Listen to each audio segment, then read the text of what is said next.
waaqayyo waa'ee dhukkuba bara hammaa kana baay'ee namoota baay'ee cinqaa jiru, namoota baay'ee dhiphisaa jiru, waa'ee dhukkuba koronaa akkasuma naannoo Wallaggaatti waaqayyo yeroon fuula isaa dura diree kadhachaa turetti waaqayyo natti dubbatee jira.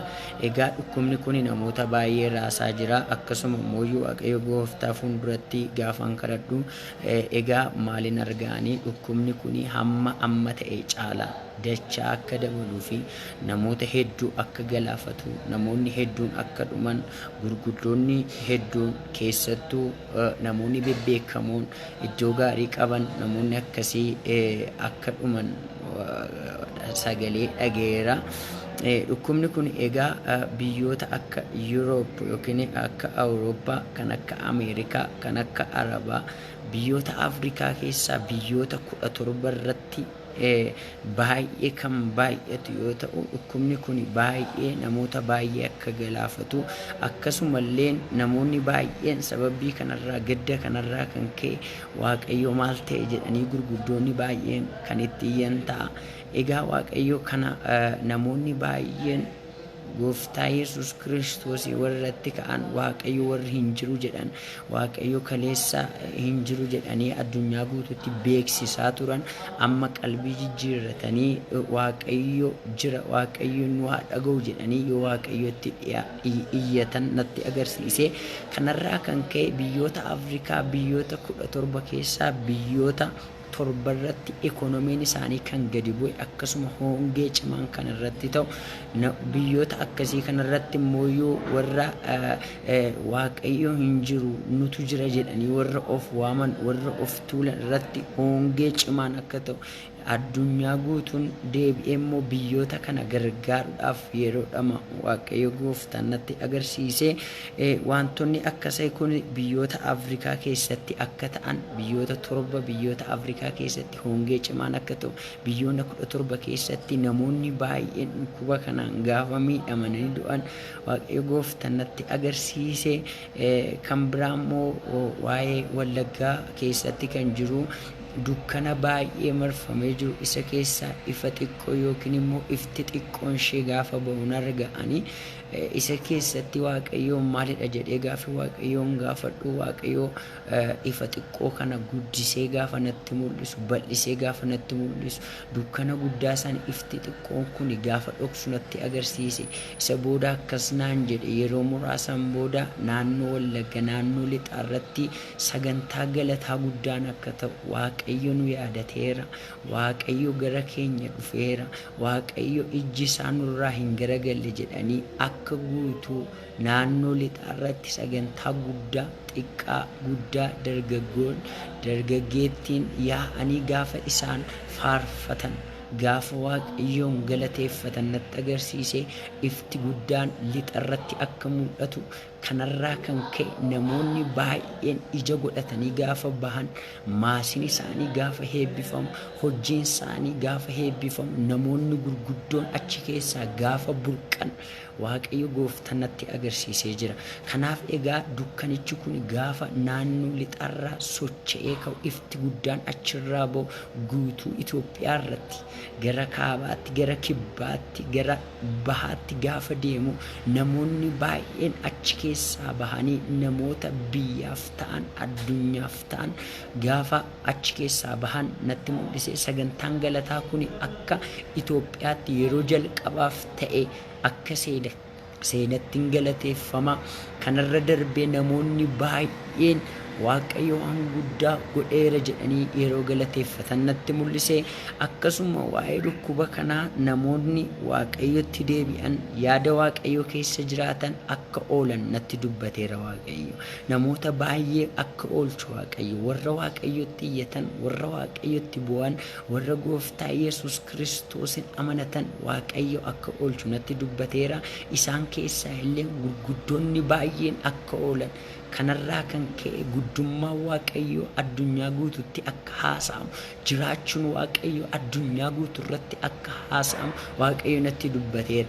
Egaa kuni wareerri kuni erga ta'een booda biyyoota addunyaa guutuutti maqaan waaqayyoo hamma kaleessa dhaame caalaa addunyaa guutuutti akka dhahamu biyyoonni gurguddoon biyyoonni addunyaa kanarra jiran waan hunduma caalaa waaqayyoon dursanii akka dubbatan waaqayyo natti dubbateera. Egaa ammas waaqayyo nu oolchuudhaaf gara keenya dhufeera. Warra kansaa ta'an warra waaqayyoon amanatan warra waaqayyoof jiraatan waaqayyo akka oolchu natti dubbateera. Egaa obboleewwan koo ergaawwan kana sheerii akkanaaf gootan namoota hin dhageenye biraan akkanaaf geessaniif namoonni hundumtuu fuula waaqayyo dura toonyee waa'ee biyya keenyaaf akka kadhan waaqayyo akka oolchuu danda'u beeka. Du'a namoota kanaa du'a gurguddoota du'a hayyoota waaqayyo akka oolchu warra waaqayyo hin jiru jedhanii dubbatan qalbii isaanii jijjiirratanii waaqayyo akka oolchuuf hundumti keenya akka kadhannu hundumti keenya akka jajjabeessinu keessattuu sagantaa kana afaan oromootiin hordofaa kan jirtan akkasuma warri afaan oromoo dandeessan namoonni baay'een sheerii akkanaaf gootanii fi obboleewwan keessan biraan akka geessan isiniin jajjabeessaa. Egaa kana ilaalchisee waaqayyo sagalee na keessa kaa'ee jira. Macaafa seera keessa deebii boqonnaa 28 lakkoofsa 1 kaasee akkas jedha. Sagalee waaqayyo gooftaa keessanii gaarii gootanii yoo dhageessan abboomii isa ani har'a isin abboomus gaarii gootanii yoo eegdan waaqayyo gooftaan keessan saba warra kaan hundumaa gararraa isin oolcha jedha. Warra waaqayyotti aman waaqayyo hin oolcha. Namoonni baay'een nahiitii guddaaf raafama gidduu jirtanii nahiitii mini amma furmaan fuula waaqayyo duratti deemee fuula waaqayyo kadhachuu addunyaa kana oolchuu akka dandeenyu addunyaa kun qalbii akka jijjiirratu bishaan badiinsaa jala akka ooltu waaqayyo gooftaan akka kadhannu adaraa keessan yookiin immoo isiniin jajjabeessaa. Amma hundumti keessan yeroo teenyee wal arrabsinuuf teenyee quba walitti qabnu doon taane yeroo fuula waaqayyo dura teenyee haraaratti gaafannu jechuudha. Kanaaf waaqayyo warra kan saataan hunduma gararraa isaaniin oolcha jedha keessa deebii keessatti gaaf dubbatu. Sagalee waaqayyo gooftaa keessanii yoo dhageessan heebbi kun hundumtuu isiniif dhufa jedha. Heebbatu dhufa malee abaarsa dhufa mini. Gaafa sagalee waaqayyo dhageenye jira gaafa yaada waaqayyo keessa jira. Keessattuu amma egaa biyyoonni baay'een miidhama kana oolchuu kan dandeenyu nuyidha. Biyyoota badiinsa jala oolchuu kan dandeenyu nuyidha. Amma yeroo addunyaan harka ishii qabdee harka ishii ol qabdee waaqayyoon kadhachuu qabdu. Addunyaan yeroo qalbiitti geeddarachuu qabdu. Kun dha'icha kana jala waaqayyo akka nu oolchuuf yeroo waaqayyo itti deebi'uu qabnu. Dhaloonni kana caalan akka hin miidhamne hamma argine guddaan gaddi guddaan wawwaannaa guddaan boo'ichi guddaan biyya keenyatti addunyaa kanatti akka hin taaneef yeroo nu fuula itti geeddaramnudha malee obboleewwan koo yeroo quba walirratti qabnee wal arrabsinuuf wal jeeqnumin. Kanaaf sagalee waaqayyo gooftaa keessanii yoo dhageessan heebbi kun hundumtuu isiniif hin dhufu isin qaqqabaa jedha. Mandara keessanitti maasii keessanitti hin eebbifamtu. Waaqayyo maasii keenya akka eebbisuuf gola keenya akka eebbisuuf waaqayyoon kadhachuutu nu barbaachisa. Kanaaf waaqayyo namni sagalee waaqayyootti yaada waaqayyootti kan jiraatu Yesuus Kiristoositti amanee kan jiraatu maasiinsaa hin eebbifu. Sagalee waaqayyo gooftaa keessanii yoo dhageessan jedha. Dhalli keessan midhaan keessan harmoonni horiin qeen keessan jaboonni xubballaanis eebbifamoo hin ta'u. Guboon keessanii fi qodaa bukoo keessanis eebbifamaa hin ta'u. Ijoo nuyi waaqayyoon gaafa barbaanne sagalee waaqayyoo nuuf heebba guddaadha. Amma kan nu cinqu waa'ee argachuuf dhabuu keenya odoo hin ta'in waaqayyoon gaafa dhageenyu waaqayyo gara keenya deebi'a. Fuula isaa gara keenyatti deebisa. Yoo itti iyyine waaqayyo iyyicha keenya dhagaa. Yoo itti boonye waaqayyo boo'icha keenya dhagaa. Yoo harka ol kaafne waaqayyo harka keenya qaba. Yoo waaqayyo duratti deebine waaqayyo nu ilaala. Amma teenyee boo'uu mini teenyee gadduu mini harka keenya waaqayyotti ol kaasudha. Waan biraa gochuu mini kan nurraa eegamu. Addunyaan kun raafama kan oolchuu kan dandeechu dhukkuba kana kanarraa bilisa bahuu kan dandeenyu. Kuni waraana addunyaa sadaffaa kan jedhamu egaa kuni waraana addunyaa lammaffaan booda kuni dhukkubni kuni akka waraana addunyaa sadaffaatti ilaalama. Addunyaa guutuu raasaa jira. Addunyaa guutuu naannessaa jira. Gurguddoota hedduu manatti deebisaa jira. Gurguddoota hedduu ciibsaa jira. Hayyoota hedduu ciibsaa jira. Warri kaleessa Waaqayyo hin jiru jedhan amma Waaqayyo jiraachuu Waaqayyo dubbachaa jiru. Kanaaf sabni hundumtuu qalbii akka geeddaratu, sabni hundumtuu Waaqayyotti akka deebi'u, sabni hundumtuu Waaqayyoon dhagee akka deebi'u abboomii Waaqayyoo eeguun nu barbaachisa. Akkas jedha lakkoofsa 7:28 irratti akkas diinonni keessa warri isin irratti ka'u isin duratti rukutaman akka dhuman Waaqayyo hin godha warra Waaqayyoon eeganiif. Karaa tokkoon isinittiin dhufu karaa torbaan isin irratti baqatu. Har'a ijoollee Waaqayyoo warra taataniif diinonni keessan kan karaa isinitti bananii isin naasisaa jiru, karaa isinitti bananii kan isin sodaachisaa jiru, karaa isinitti bananii cinqiif yaaddoo keessa kan jirtanii Waaqayyo gooftan karaa tokkoon yoo isinitti dhufan karaa torbaan Waaqayyo isin irraa deebisa. Kanaaf warra abboomii Waaqayyo eeganii, warra sagalee Waaqayyootti jiraatanii, warra yaada Waaqayyootti jiraatanii Waaqayyo oolchuudhaaf har'as gara keenya dhufeera. Waaqayyo nu dabarsuudhaaf har'as gara keenya dhufeera. Waaqayyo nu ceesisuudhaaf har'as gara keenya dhufeera. Warri kallattii garaagaraa irra teessanii ergaa kana dhageessan ergaan kuni ergaa isiniif barbaachisuuf ergaa isin ceesisuu danda'u. Amma kan nu ceesisu fuula Waaqayyo duratti deebi'u, abboomii Waaqayyo eeguu, yaada Waaqayyo keessa jiraachuu, wal jibbuumini, wal dhiibuumini, wal tuffachuumini, wal qooduumini, akkasuma moqomoqomoodhaan wal filuumini. Amma kan nu barbaachisu yaada harka keenya akkuma harka keenya dhiqadhaa jedhee mootummaan baas akkuma harka keenya dhiqan laphee keenyas dhiqachuu qabna. Qalbii keenyas jijjiirrachuu qabna. Akkuma mootummaan harka waliin tuqinaa waliin ilaalinaa jedhe harka keenya immoo Waaqayyotti ol kaasutu nu barbaachisa. Gaafa san Waaqayyo harka keenya qaba.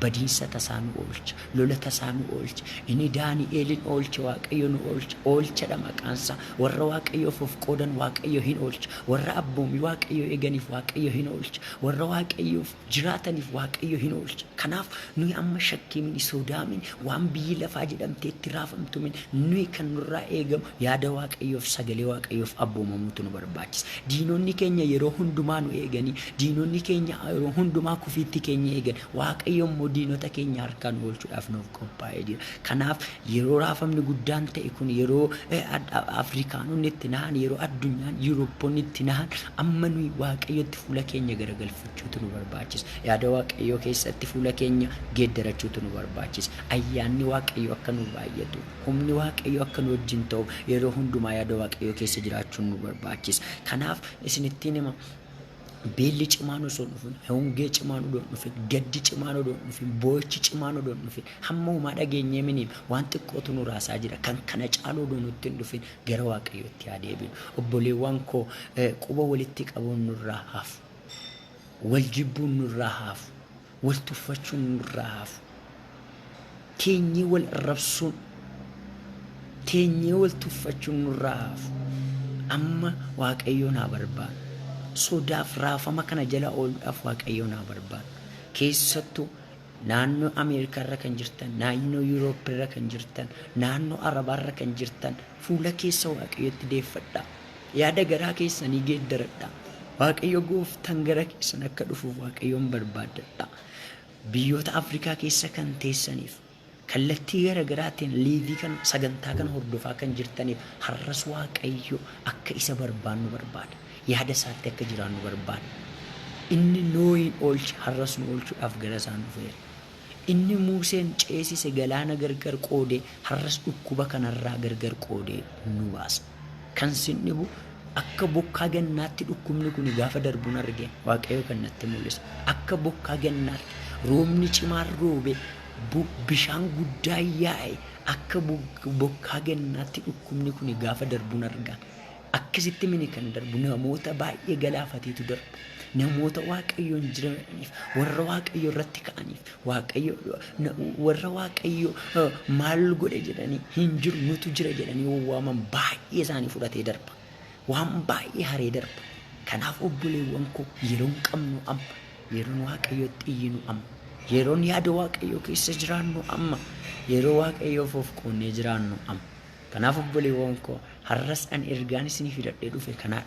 Waaqayyo waa'ee Wallaggaaf, ifa guddaa akka baasu namoota baay'ee akka burqaa bishaanitti ijoolleen xixiqqoon gaafa isaan waaqayyo ittiin hojjete addunyaa ajaa'ibsiisu namoota xixiqqoo umurii 12 waggaa 13 waggaa 14 irra kan jiran waaqayyo lafa onaatti qaree kan akka Daawit gaafa lafa sanaa baasu natti agarsiisa lafa sanirraa hongeen gaafa rukutamu natti agarsiisa salphinni gaafa rukutu hayyoonni gurguddoon gaafa ba'an natti agarsiisa nagaan mandara sanaaf lafa sanaaf gaafa ta'u natti agarsiisa ifti kun immoo Itoophiyaa guutuu irratti gaafa ifu agarsiisa sagantaan kun sagantaa seenaa Itoophiyaa keessatti ta'e keessaa isa jalqabaatu ta'a kana waaqayyo gooftaan natti dubbateera kanaaf amma yerootti waaqayyoon eegnee waaqayyoon barbaadannee yaada waaqayyoo waliif qoonnee yaada waaqayyoo keessa jiraannu ta'a amma nuyi sodaachisuu yookiin immoo sodaachisuu dhukkubaa lallabuu hin qabnu yeroon itti nu lallabnu waaqayyo qalbii keessan geeddaradhaa jennee saba keenyatti yeroo itti himuudha saba keenya yeroo itti jajjabeessinu warra kufaniin ka'aa jabaadhaa waaqayyo isin wajjin jira yaada garaa keessanii geeddaradhaa Yesuus Kiristoositti amana namoonni baay'een hin amanu namoonni baay'een hamma amma amanamee namoonni duuka buutonni jiran caala dachaa lama kan ta'u namoonni baay'een amma hin amanu namoonni baay'een qalbiin geeddaratu yeroo kanatti yeroo moo'icha yeroon humni waaqayyoo saba isaa irratti mul'atu warra isa itti amananiif warra isatti dhiyeessan yeroo waaqayyo golboobee dhokse yeroo kooluu jalatti galanii waaqayyo gaachana ta'uuf natti agarsiisenaan kanaaf nuyi har'a qoricha gaachana nuuf ta'uu hin qabnu marfee waraannee yookiin waan tokko fudhannee gaachana kan nuuf ta'uu hin qabnu gaachana garuu Yesuus Kiristoos hin qabnu obboleewwan koo kanaaf akka ijoollee abbaan qabnetti garaan keessan hin raafamina sagalee waaqayyootti jiraadha yaada waaqayyootti jiraadha waaqayyoof abboomama waaqayyo maasii keenya eebbisa gola keenya eebbisa diinota keenya dhukkuba hamaa jala waaqayyo nu oolcha akkas jedhala isin abboomii waaqayyo gooftaa keessanii yoo eegdan jedhe karaa isaa irras yoo adeemtan waaqayyo akkuma isiniif kakatee ture saba isaa isa qulqullaa godhee isin dhaaba ilaala waaqayyo akkuma isiniif kakatee ture maal ta'a saba isaa isa qulqullaa godhee isin hin dhaaba saba waaqayyoof ol qoodan godhee waaqayyo hin dhaaba yommuu sabni warri kana hundinuu isin maqaa waaqayyootiin akka waamamtan hin argu isinis hin sodaatu ilaala akkas jedhe caafanni qulqullaan gaafa dubbatu maqaa waaqayyoo warri waaman hin ooluu jedha maqaa Yesuus Kiristoosii warri waamaniif itti jiraatan hin ooluu jedha har'a guddummaa dhukkubaa mini guddummaa waaqayyoo addunyaa guutuutti akka mul'atuuf har'a nuyi qalbii keenya jijjiirrachuutu nu barbaachisa yeroo kana wangeela lallabuutu nu barbaachisa amma nuyi kan lallabnu waa'ee koronaa waa'ee dhukkuba garaagaraa lallabuun kan nurra jiru amma kan nurra jiru Yesuus Kiristoos lallabuutu nu barbaachisa kanaaf sagalee waaqayyootti jiraadha yaada waaqayyootti jiraadha waaqayyo inni abboota keenya ila waaqayyo gurra Musee dhaga'ee nus nu dhagaa ija Eeliyaas argeen nus in arga harka Daawit gargaareen har'as nu gargaara harka Daani'eel afaan leencaa jala oolcheen har'as waaqayyo nu oolcha nuyi waan tokko amanna oolchaa qabna danda'a qabna Elshadaayidha jedhee kan Abrahaamitti mul'ate waaqayyoon qabna Elshadaayidha hundan danda'a jedhee kan mul'ate har'a waaqayyo qabna kanaaf obboleewwan koo raafama jirtan keessatti cinqii jirtan keessatti waaqayyo isin wajjin jira onlaayinii irra teessanii kan hordofaa turtanii waaqayyo gooftaan isin haa eebbisu ayyaanni waaqayyo lafa jirtanitti isiniif haa baay'atu eegumsi waaqayyo gargaarsi waaqayyo isin wajjin haa ta'u maatiin keessan haa eebbifamu maasiin keessan haa eebbifamu maqaa gooftaa Yesuus Kiristoosiin dhiigni Yesuus golbee isin haa qabu dhiigni Yesuus isin haa eegu salphina jala isin haa oolchu balaa tasaa jala isin haa oolchu hongee tasaa jala isin haa oolchu kufiitii jalaa tasaa jala isin haa oolchu balaa tasaa jala golboobee isin haa qabu salphina tasaa jala golboobee isin haa qabu har'as inni isin eeguu danda'u Yesuus Kiristoos lafa jirtanitti isin haa eegu kanaaf eegumsi waaqayyoo sa'aatii kanaa jalqabee isin wajjin haa ta'u shaaloom yeroo biraa hamma walitti deebinutti sagantaa kana kan dhaggeeffachaa turtan obboleewwan koo please sheerinaaf godhaa obboleewwan keessan biraan gaa shaaloom hamma deebinee wal arginutti ayyaanni waaqayyoof gargaarsi waaqayyoo isin wajjin haa ta'u. Baay'een isin jaaladha, baay'een isin kabaja. Keessattuu waa'ee ergaa waa'ee dhukkuba koronaa kanaaf akkasuma waa'ee wallaggaa ergaan qabadhee dhufe namoonni baay'een koomentii jalatti namoonni baay'een kan na arrabsitan jirtu. Isin baay'een isin jaaladha, baay'een isin kabaja. Waan baay'ee kan naan jettan baay'eetu jira.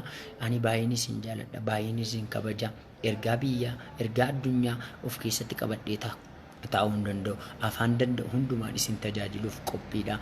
Itti waamamni keenya inni guddaan namoonni maal nuun jedhan odoo hin taane